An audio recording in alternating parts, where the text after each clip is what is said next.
there existed only a great light. Nothing was tangible or visible to the eye. From this light arose the vibrations and rhythms of the universe, Julio. Julio resonated for long periods of time, clashing again and again to eventually create harmony. And from this harmony, a faint and indistinct form slowly began to appear. This was Mago, the mother of creation. Mago used the light, sound, and vibrations of Julio to create Mago Castle, the realm of pure spirit.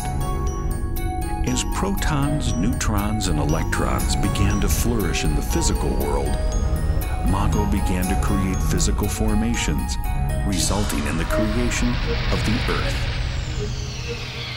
As these energies expanded, giant land masses were formed in the midst of vast oceans. As the boundaries of land and sea went through change after change, the four elements that create all living things in nature, fire, water, earth, and key energy, began to mingle.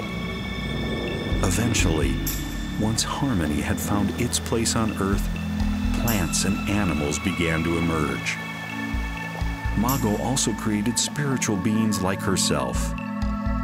These children of Mago would give birth to other spiritual beings, and so on, until there were thousands.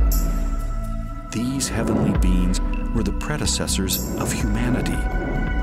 They lived in Mago Castle, the spiritual realm. Realizing their oneness with heaven, earth, and all life. They were harmonious and did not harm each other or the earth. Being connected to the pure energy of the universe, they did not require food for nourishment. These children of heaven listened to the rhythms of the universe within them. They communicated with each other and other forms of life without speaking. They could go wherever they desired just with their minds. With the eyes of wisdom, they could see the true essence of all things in nature. Living in accordance to the principles of Julio, they transcended the limitations of the physical body, making their lifespans infinite. They lived in peace for many years. One day, one of the spiritual beings ate a grape from the land. Immediately, he felt the strong and sharp sensation of physical taste. His eyes began to see things from a different perspective. As the five senses of his physical body became stronger, he began to separate and differentiate himself with his surroundings. He no longer felt the oneness with all existence, but rather became drunk on the sensations from his body. He shared these wonderful sensations with others, and soon many became engrossed in the five bodily senses.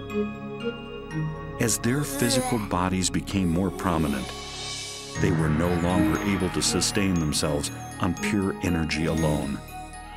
They became trapped in the limitations of the physical body, needing plants and other animals to survive. They began to differentiate themselves from each other, giving them the ability to judge, compare, and compete. Soon, like a plague, this disease spread to much of the population. The eldest of the heavenly children felt responsible and felt deep remorse. Mother Mago, I'm afraid we have fallen from grace. We cannot stay without polluting the purity of Mago Castle. We must leave to protect its purity. But one day we will recover our true nature. We will remember who we truly are as children of heaven. We will return. I swear it. The leaders led the people to different corners of the earth, vowing to someday return. human history began, resulting in various ideologies, cultures, and languages. Different nations formed, and through the necessity of survival and the desire for control and possession, humanity has done unthinkable things to each other and the earth. My dear children, remember me. Remember who you are. Find the divinity inside you that has been forgotten. Recover your true human nature and protect the earth. It is up to each and every one of you. I will always love you unconditionally. Remember me, my children.